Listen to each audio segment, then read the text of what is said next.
Hey, it's me, Mythical Chef Josh, and this is my Mythical Chef thinking chair where I contemplate all of my life's regrets. It's also where I come up with ideas for dumb new food shows like what would happen if we took two snacks, combined them to make one delicious snack baby. Is that a baby I'd want to eat? So I reached out to you to see what two snacks you want to see paired together, and you came up with Oreos, BBQ Lays potato chips. Is this snack gonna be a smash?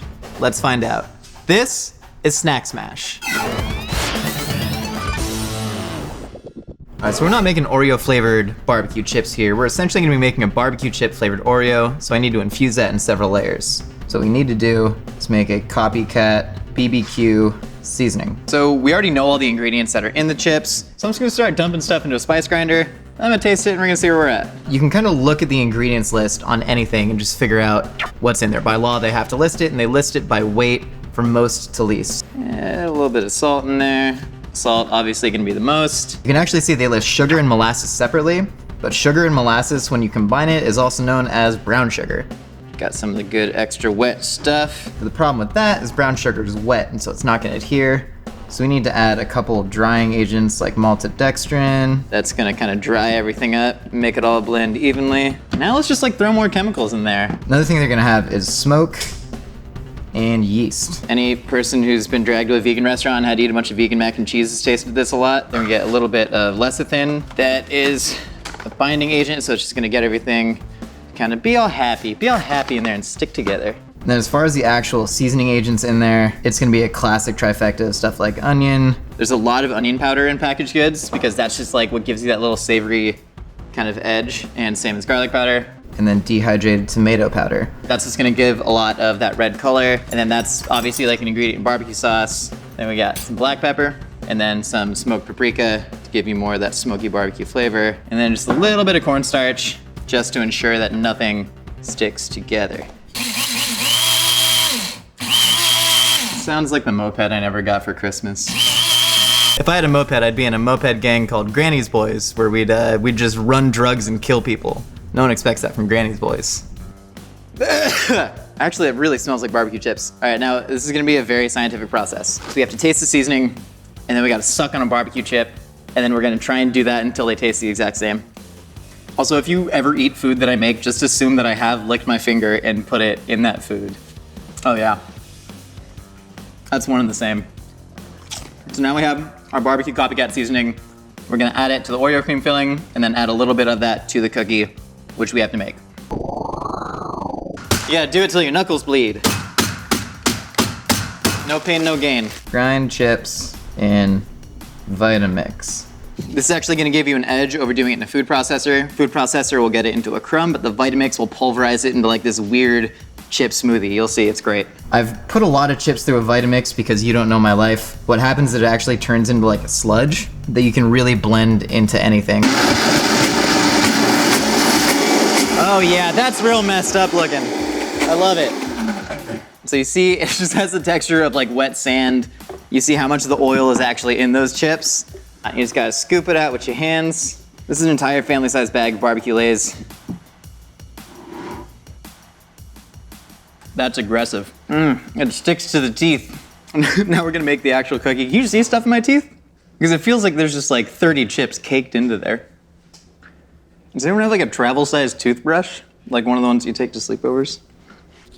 It's the back ones that are hard to get. Hello.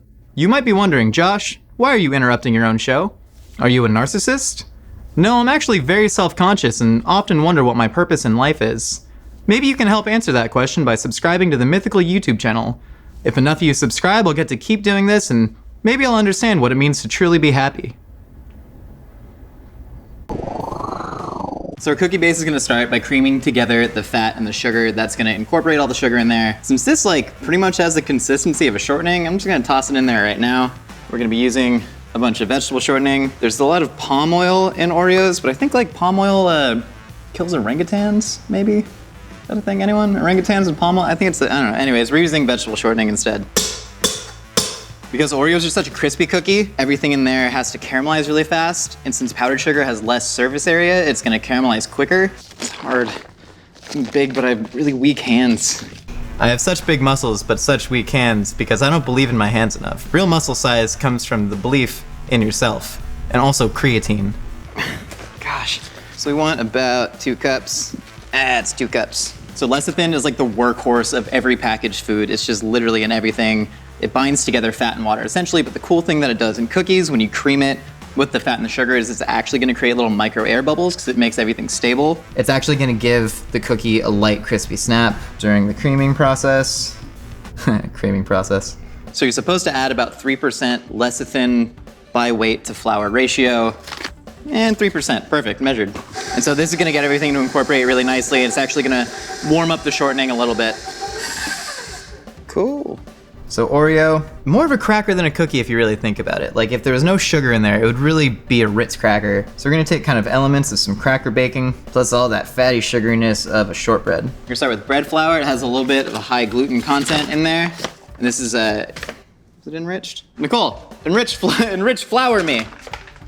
Dope. Start with 2 cups and see where we're going. And then if you notice the color of an Oreo, it's almost more gray than brown. And that's coming from something called alkaline processed chocolate, which you can see on the ingredients list. This is Hershey's special dark Dutch cocoa powder. That means it has alkaline in it. That's right, it was Last Resort by Papa Roach. I actually listened to that in my car on the way to work this morning. That's fun. Losing my sight, losing my mind. Wish somebody would tell me it's fine. I think Blood Brothers is actually the better Papa Roach song. We're also gonna add xanthan gum. So we wanna give the cookies extra structure. Should give it a little bit more crunch. Just about a little teaspoon of that. All right, let's give her a taste. Wow, that is really weird. It tastes like someone put the idea of barbecue chip, like it was inceptioned into your mind. Like Leonardo DiCaprio and Marion Cotillard? Marion Cotillard? She was in that. I think they were all like living in their own world of their making. You know, like, was it real? Does it matter? You know, if you think it's real, it's real. But did the top fall?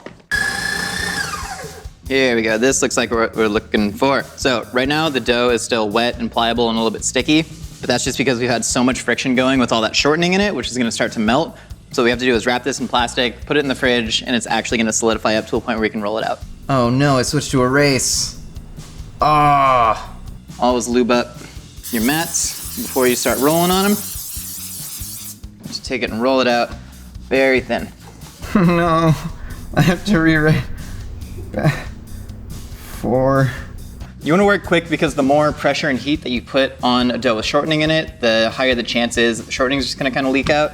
And you want these pretty thin because Oreo is like a really thin, wafery, crackery cookie. It's also going to help it crisp up in the oven. So go ahead and remove that. Add a little sheet of dough.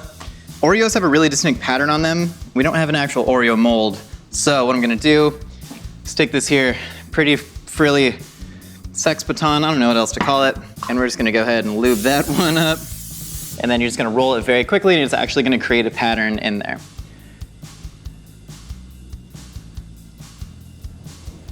One more pass. And then we're just gonna take a little circular ring mold and then we're just gonna go ahead, punch circles into this. Great. We have 1 cookie. Now, 8,000 to go. We're going I formation, and then he's gonna hook around, quarterback's gonna roll left, it's gonna be a throwback called the annexation of Puerto Rico. Now we have to make the Oreo cream filling. It's actually really simple. All it is some sort of hard fat, so we're just gonna use vegetable shortening again. Common known by its street drug name, Crisco. We're gonna add some of our barbecue spice to that, and I need kind of a spoon. Yeah, a good old heap of it. Crisco is filled with a lot of hydrogenated fat, but not trans fats, which Oreo actually got sued for in 2003. So it's literally just gonna be Crisco. Now we're just gonna go ahead and dump a ton of powdered sugar in there. Powdered sugar. Our old friend soy lecithin, who at this point I'm just taking fingers of it and rubbing it in my gums because I love it so much. This is really in absolutely everything. And again, that's gonna create little micro air bubbles, so it's gonna give you that like lovely little light and mouth feel. Never said lovely little light and mouth feel about Oreo filling, but it has a lovely little light mouth feel. And then we're gonna take just a good amount of that barbecue spice. So this is where that flavor is really gonna come through. All right. I forgot to plug it in. Where's the thing? Nope, that's not how that works. I did it. We're fine. We're doing great. Oh, that's like you got punched in the face by Flavortown's strongest bouncer because you went there and drank too much donkey sauce, if you know what I'm talking about. Spread it onto a mat. I know right now it just looks like frosting, but when we actually let this rest, it's all gonna coagulate back up to be roughly the same texture as that shortening. And then after we spread it, we're just gonna go ahead and let it chill, and we're gonna cut it into the same size coins as we did our cookies. Life's too short not to take the double stuff. That's what my grandpa always said. Died when he was 31. All right, these are gonna go in the fridge, and then we can punch them out, sandwich them between some cookies. The assembly process of an Oreo is very difficult and very intricate. What you need to do is take one cookie, that's the bottom. And then you're gonna take a frosting disc, and you're gonna place that atop the cookie bottom. But then, here's the crazy part. What you do is you take a top cookie. Wow, what a wild ride, such a long journey this has been, from the scene in the train where the inception didn't take, to there was like a bomb on like a mountain, I think, and then there was like that elevator scene that was really a heavy-handed metaphor for Leonardo's subconscious and his inability to cope with trauma. But a snack isn't a snack without a cool package. If someone just handed you one of these on the street, you wouldn't trust it. My grandpa actually died from street Oreos. It's a big problem. So we have a really cool package, I think. Show the package.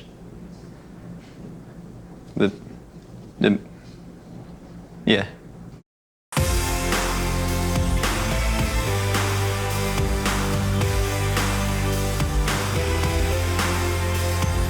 You guys asked these two snacks to be smashed together. I executed it to the best of my ability. The top fell and Leo finally got closure.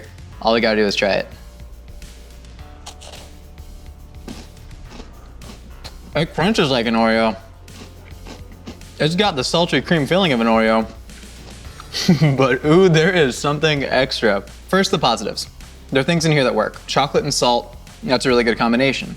Even spice, things like pepper, that's really good. Where you start to get stuck is when you get the garlic powder with the sugar and the chocolate. It's really jarring. It's like when you smell gasoline and you're like, oh, that's kind of a good smell, and then you're like, no, I'm just huffing fumes. I shouldn't be doing this. That's kind of what this is. There's enjoyable elements to it, but I can see why Lay's and Nabisco have never tried to have this union. But I do want to go in for a second bite, and that means something. I think you gotta eat like 40 or 50 of these to really form an opinion.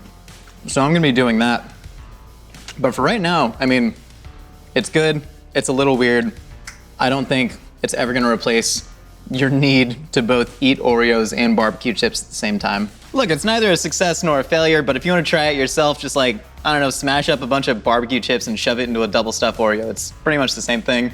And if you want to see more food shows like this, please subscribe to the Mythical YouTube channel. The more subscribers we get, the more food shows we can make. Let me know in the comments what snacks you want to see me smash next.